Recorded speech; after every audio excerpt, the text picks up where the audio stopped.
Silensyo ang gabi, ang oras temprano, amo ang pagdulo diversyon sang mga sultero. Ining akon kansyon, kung dili niyo gusto, sawaya lang senyor tagbalay, sing labing maayo. Salamat, salamat, kay wala sing nagsaway. Malipayon siguro si Senyor Tagbalay.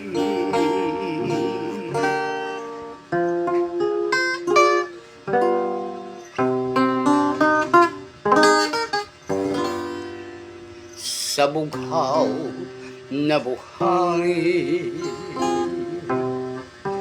doon ako maghihintay. Abutin man ang takip sili, ang langit man ay madilim. Anong tamis na alaala, mga lumipas na ligaya, ngunit ngayon nangungulila. Iniwan mong nagdurusa, maglaw man ang iyong pag-ibig. At kung ako'y pagtaksila,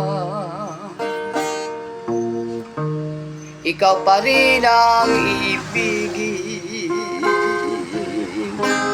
mamahalin hanggang libing. Anong tamis na alaala, mga lumipas na ligaya, ngunit ngayon nangungulila. Iniwan mong nagdurusa, maglaw man ang iyong pag-ibig. At kung ako'y pagtaksilan, ikaw pa rin ang ibigin, mamahalin hanggang libing.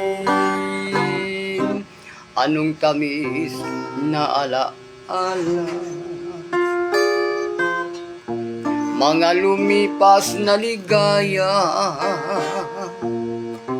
ngunit ngayon nangulila. Iniwan mong nagdurusa,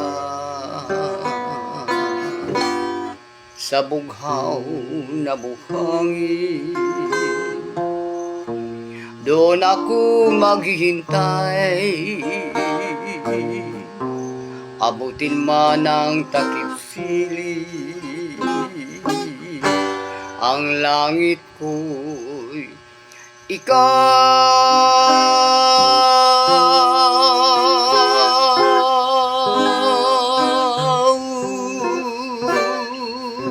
Thank you mga kaigsunan ko. Maayong gabi sa aton mga kaigsunan Luzon, Visayas kag Mindanao.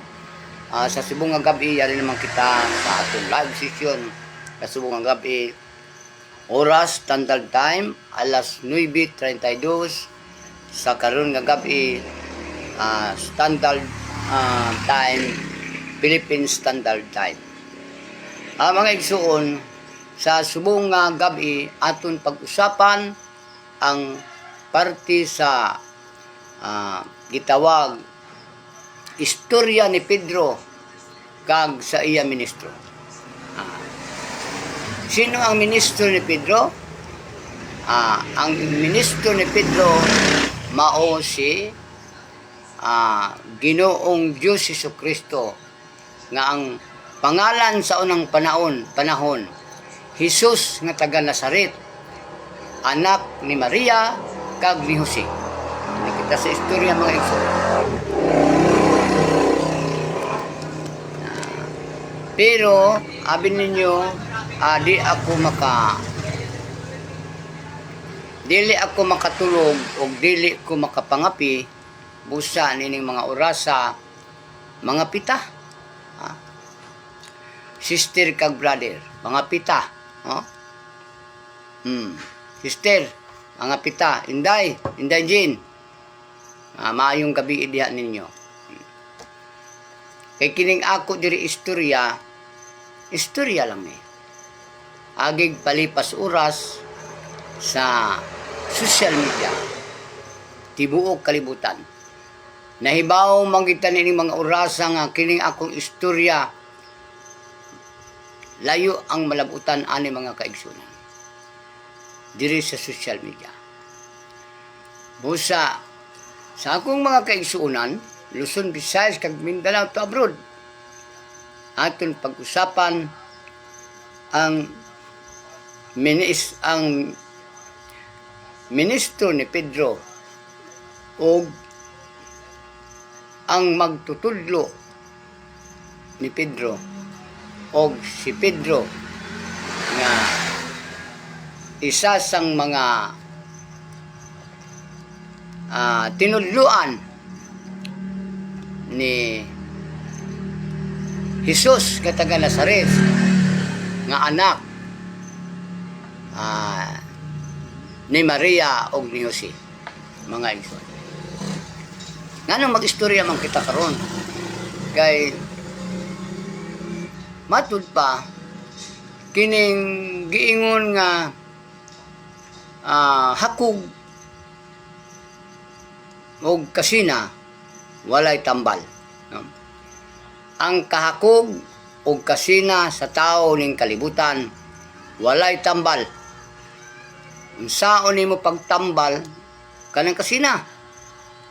Walay tambal ang kasina, mga kaigsunan. Busa akong istorya bahin sa kay Pedro. Pero ang akong kapi karong gabi mga kaigsunan kining gitawag og Lensi Coffee. Iya sa DXN Products, Lensi Coffee. Og mangutana mo, makaari mo diri sa ako, makabisita mo, mangutana mo parte sa Lensi Coffee. Dili lang usa ko diri mag-advertise sa inyo kay dili maging importante diri nga akong i-advertise sa inyo ning Lensi Coffee. Basta lang ako ang gigamit gyud nako DXN nga kape, no? Kining DXN gyud ning akong kape. Kay dili ko katulog og dili ko mag-inom og Lensi Coffee. Bawo lang uban diha nganong dili man sila katulog kung mag-inom og kape. Pero kining akong kape nga giinom, nga gitik kada gabi Lensi Coffee. Products kini sang DXN. Isa sang suplemento nga imbis nga dili ka katulog, maayo hinuon imong tulog. Totoo na. Dili na kay butig-butig. Kining Lensi Coffee mao gyud ning akong gihimo kay og giinom palagi.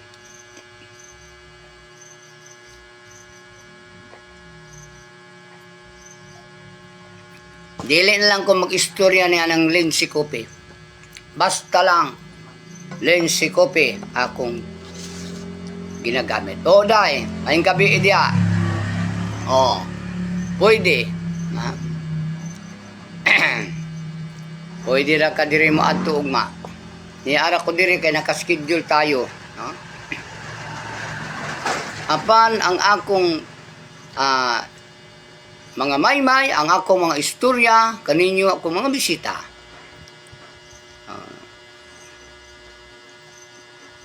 Makahatag yung kaayuhan Nga pinaagi sa pagtudlo ko sa inyo pag-ampo. Dili sa social media dili kinahanglan nga mag-istorya kita og party og pagpanambal kay kining among pagpanambal dili man kini angayan nga advertise dili sa social media.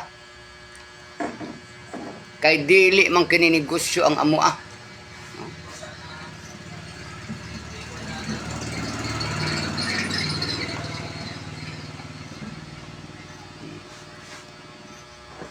Ako kamo tagaan og mga pahanumdom. Unsay pahanumdom mga kaigsunan. Sa gikaingon ko na nga ang kasina, ang kahisa, ang kainggit og ang kakog walay tambal.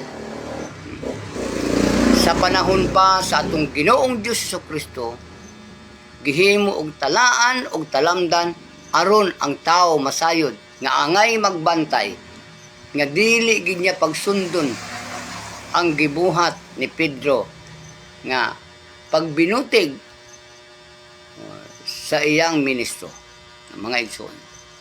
Si Pedro isa sang malapit nga disipulo sa atong Ginoo. Walay laing sampiton ang atong Ginoo sa unang panahon kundi si Pedro. Og ngadto si Juan. Si Juan, si Felipe, si Pedro ang pinakamalapit niyang katauhan mao si Pedro. No? Matud pa niya Pedro, pag-ihaw ka og manok karong kay ugma mulakaw kita sa pulo. Mutabok kita og pulo. Kay aduna kita adtuan. Pedro, litsunon nimo ang manok og ang atay imong ibilin. Himuon mong 3 ka parte ang atay. Tuod man, nag-ihaw si Pedro og manok sumala sa iyang sugo sa iyang ministro. Kay maaga pa sila mulakaw paingon sa pulo.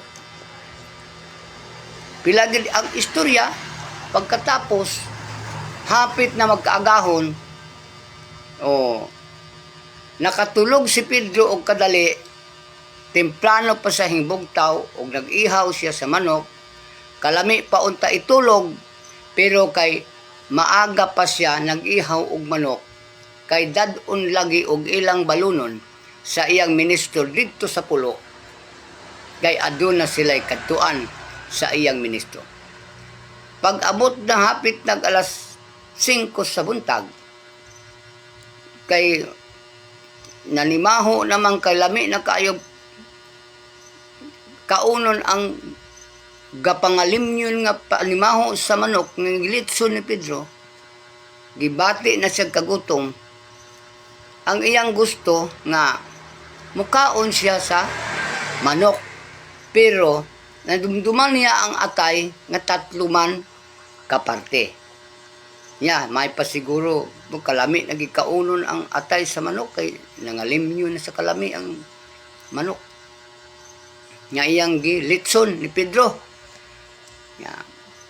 Ang may pasiguro ingnon ko lang si master. Master tong iyang tawag sa iyang ministro. Gikaon niya ang atay nga isa. Unya para nga dismulado, hindi halata nga gikaon niya ang atay. Ang pagkaon niya sa atay, gisupak na niya ang iyang ministro. Gibutigan na niya iyang ministro. Tungod sa pagkamanusinupakon ni Pedro o sa kahinam niya sa kalami panimahuon ang litson nga manok. Gikaon niya ang atay.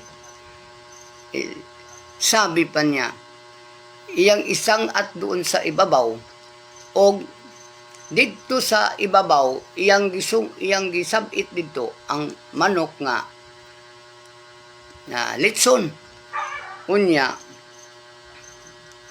iyang gidumbol. Unya hinglagaw ng nahagma dito, naglagabong sa salog. Iya pong gibanta-banta nga nagmata na ang iyang ministro. Nakaingon to ang iyang ministro. Oy Pedro, unsa man tong nahagbong?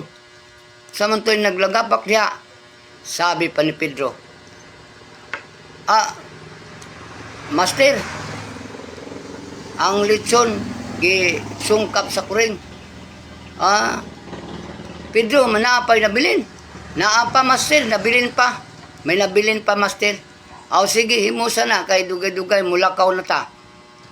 Pero wala girungkap sa kuring ang lechon nga manok. Siya ay nagkaon sa atay. Kay iyang pamaagi, kung mureklamo na ang iyang ministro nga kulang ng atay, naasay balibad. Pero gikaon niya ang atay, wala pagkauna sa kuring. Iya lang gibuhat kadto para makabutig siya ug doon na say katarungan sa iyang ministro. Lagi istorya, tana Pedro, lakaw na sila. Bit-bit na niyang manok. Kay may adtuan silang importante sa pulo. Pero wala sila sakayan. Wala sila sakyan. Pag abot nila dito sa baybayon, sabi pa ng iyang ministro, Pedro, mulakaw kita sa tubig. Unya, ikaw, magtikang ko, sunod po ikaw og tikang. Kung asa ko mo tikang, tuwa po ang imong tikang. Aron dili ka malunod, kay mulakaw kita sa tubig. Matod pa sa iyang ministro. Pilagid istorya, tuod man, nilakat sila, sunod si Pedro, nahibulong si Pedro, maguna-una, nga nakalakaw sila sa dagat. Sa tubi, nakalakat sila, no?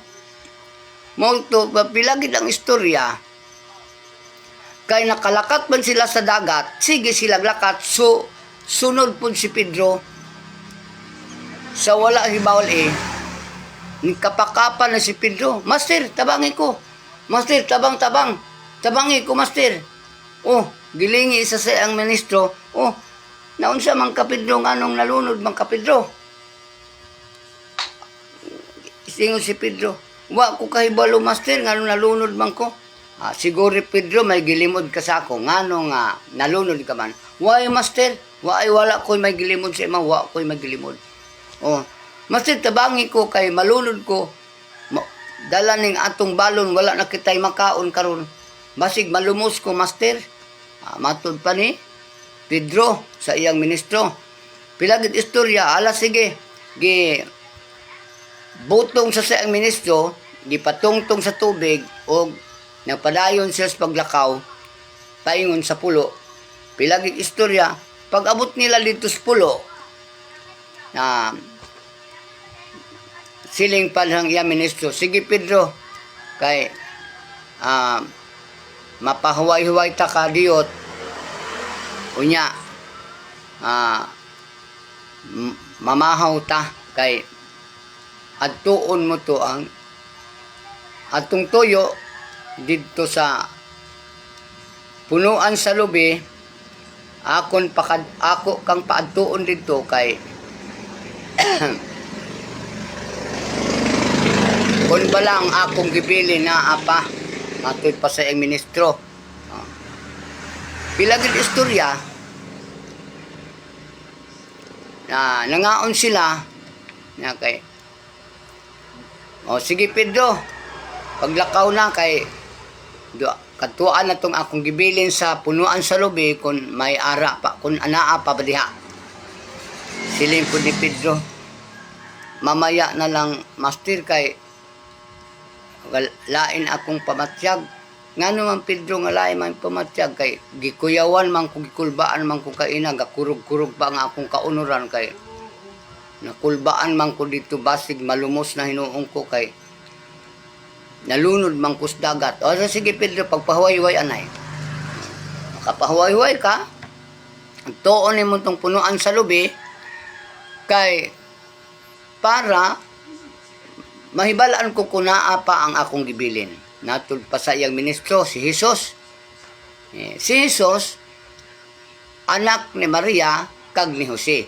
Ang amahan ni Jesus, si Jose, nga nag-edad nag 66 anyos. Samtang si Maria nga iyang inahan, sobra pa lang 10 anyos. Igo pa lang nagdalaga si Maria. Karon, biyaan ta to si Jose og si Maria nga iyang ginikanan, adto ta balik ta. O si Pedro, pwede na ba ikaw makalakat dito sa akong sugo? Oo, sige, master. Madto ko dito kay adto ko. Naglakat si Pedro o giduaw niya dito sa punuan sa lubi kay duawon niya ang gisugo sa iyang master kung unsa man bilin nito, wala man sa kaybalo, basta gisugo lang sa nga kadtuon ang punuan sa lubi kung bala anaa pang gibilin sa ni Jesus nga iyang ministro. Pila gid ang istorya.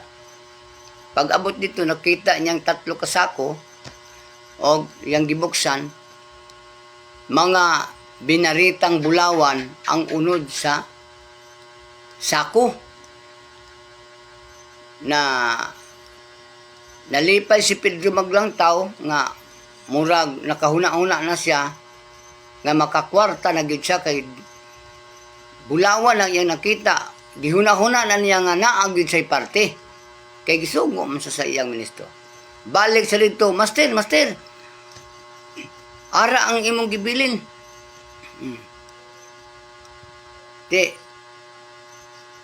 Dayon sila lakat ni Jesus o si Pedro. Pag abot dito, sige Pedro, imo ng isa, ako man ng isa. Tag-usa ta. O, naguna-una si Pedro nga nung tag-isa sila kay dapat tag-usag usa ka sakog tunga sa ila. Nga nung tag-isa malang kuno. Siling niya, master, 3 man ni kasako. Tag-isa ra ato ang bahin-bahinon. Kanang usa sinuman na master ang isa. Nya, ang nagkaon sang atay. Di ba, gikaon para sa kuring. Kay gikaon man sa kuring ang isa ka atay. Nya, may bahin pa di ay ang kuring master. May bahin kay gikaon man yang atay. Ato pa, imo isa kasako, ako isa kasako, iya sa kuring ang isa. Nakahuna-huna si Pedro nga, may paguro manugid na lang ko ani ay kay isugid ko na lang guro nga ako'y nagkaon sa atay. Naunsa man ka Pedro, nagsige magkaghuna-huna, unsa may imong gihuna-huna. Master, pasaylo alang ko master kay nagbutig man ko sa imuha kaya ang usa ka atay ako manggikaon. Sige Pedro, imo nando ka sako. Perting lipayan ni Pedro kay nanugid sa kay imbes sa kuring gihatag na lang sa iya kay gisugid man niya nga siya'y nagkaon sa atay. Pila gid istorya. Pasan na mauli na sila, pasan to si Pedro. Pag abot dito sa baybay, siling pud ang iyang ministro, Pedro, sunda akong tikang aron dili ka malunod. Sige. Karon, lakat na sila kay mapauli na sila sa iyang ministro. Sige tikang, hala tikang, may pag tikang hala. Malipayon sa kayo kay nagtuson-tuson na siya sa duha ka sakong bulawan. Kay manggarano na siya kayo. Di hakog, kinaiya sa hakog mga kaigsuunan. Pilagid istorya, nalunod bitaw si Pedro. Nangahuwad na ito yung bulawan dito sa lawod. Tunga lawod. Nawaway gud na bilin. Bisag isa kagulot, wala gisa kahawid. Nalunod ang kay nagkapakapa naman lang sa dito kay nalunod man si Pedro. Wa gid sa katilaw mga igsuon. Pagtabok nila dito sa ilang pagpamauli, nagluhod-luhod siya sa iyang ministro kung pwede lang nga pasayloon siya sa iyang gibuhat. Kay matud pa niya, imbis kwarta na, nangin bato pa.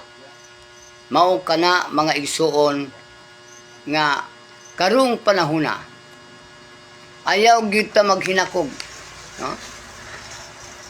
Kay kasagaran kung maghinakog kita, imo parente, imo bata, imo asawa, imo igsuon, magpatay mo sa propiedad kung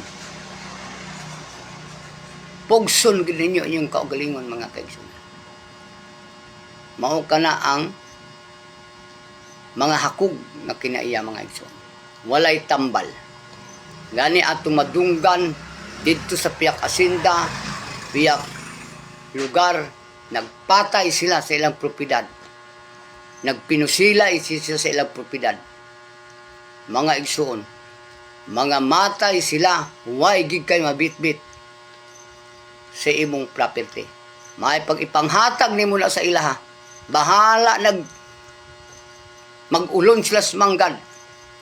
Basta magpabilin kang matarong, magpabilin kang maayong pagkatao, kay ang atong manggad nga ang pagkamaayo maoy manggad nga atong mabitbit sa atong kamatay. Pero wala bayay matarong nga mataong namatay nga nagsinggit-singgit nga ari ko sa pagkamayo. Palakpak ka mo kay niya ako sa matarong. Wala mang guroy matarong nga nagbalik nga nagkaayuhan nga tungod sa iyang pagkamatarong gigantihan siya. May ara walay matarong nga namatay nga nakita naton nga gipremyuhan sa Ginoo. Wala po'y mga dautan nga mga taong nangamatay nga gidala sa Ginoo sa impierno o dra ka sa impierno. Naabay taong nangamatay dautan na impierno. Wala gyud makapamatuod. Matarong ka man, madautan ka man, dili ka makapamatuod nga dunay langit o dunay impierno. Kundi ang impierno mga igsoon, kun ang imong property, kun ang inyong property mag-ilog magpatay, maunay impierno. Imbis mabuhi pa ka sa kalibutan, maangkon mo ang kasakit o ang kalipay sa kalibutan, buhay kita sa kalibutan. Pag magpinusilay ka mo sa propiedad, magkamatay ka mo, magpinatyanay mo, impas, maunay giingon, mao ka na'y impierno. Sa tuod-tuod lang. Hinoon, mas maayo na lang kumatarong ka. Kay wala po hibali kung ano ang iganti sa imo kung matarong ka. Kay gisiling man dira, everlasting life. Anong everlasting life? Mabuhi kaliwat sa kalibutan. Ang imong espiritu ibalik. Mahimo kaliwat nga tao. Pero kung nautan ka, abusado ka, dito ka ibutang sa 45 days nga manok. Pagkaabot ni mo og 45 diyas, ihaw na pud ka. Maunay impierno sa imong espiritu. Ug dito ka man ibutang sa karabaw, takdan ka pirmi og arado ka.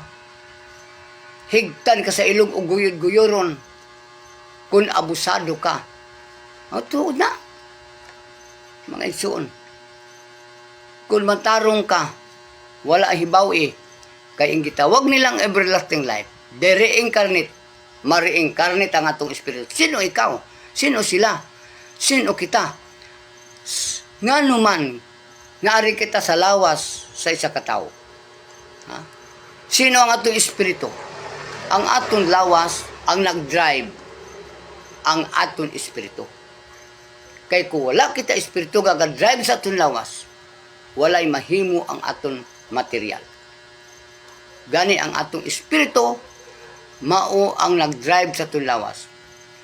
Halungan ta atong lawas, kay magmatarong ang aton lawas, mag-drive kita sa aton lawas sa insakto, dili kay magpataka lang kitag kaon anong atong kaunon, hangsta na lang nga magkasakit kita. Namit ilala og mga ilimnon, lami kayong soft drink, lami kayong mga preservative nga pagkaon, noodles adlaw-adlaw, unsa pa na diha adlaw-adlaw, kay lami kayo kaunon, igo mo rahon, nahimo ang imong sakit, plastic bag na, nga aman, na blood, plastic blood ka na. Anong plastic blood? Malukemia ang tao. Pag magputi na ang imong pula nga dugo, mahimo nga leukemia ang imong balatian kung dili ka mag-andam o magpanagadsad sa adlaw-adlaw nga namit nga pagkaon mga kaigsunan. May palabot karon moabot sa aton ang mga katalagman mga kaigsunan. Sige, daghang salamat sa inyong pagpaminaw sa akong istorya. Ha? Hinaut unta nga makahatag ako kaninyo og pahanumdum. Magpatay man lang kamo sa property, biyai yatag sa ila.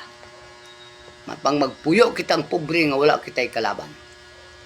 Kay nga naman, para makontento ta sa itong panginabuhi. Kay ang Diyos dili magpabaya sa ato.